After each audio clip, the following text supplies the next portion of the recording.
Informasi yang pertama, saudara, salah seorang anak berumur 8 tahun yang terseret arus sungai Kali Alas hingga kini belum ditemukan. Saat ini pihak Basarnas, TNI, Polri, BPBD, dan Dinas Sosial beserta warga masih terus melakukan pencarian.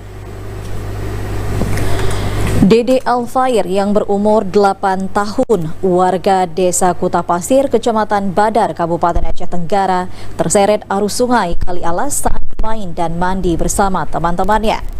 Kejadian tenggelamnya bocah ini terjadi sekitar pukul 15:30 waktu Indonesia Barat pada Jumat kemarin.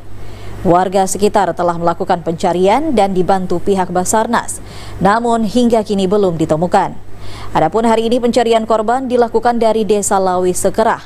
Pihak Basarnas mengerahkan 2 regu dan 1 double. Selain Basarnas, pihak keluarga juga melakukan pencarian di area bawah jembatan baru, di bawah jembatan Silayak, serta di area jembatan Salim Pipit.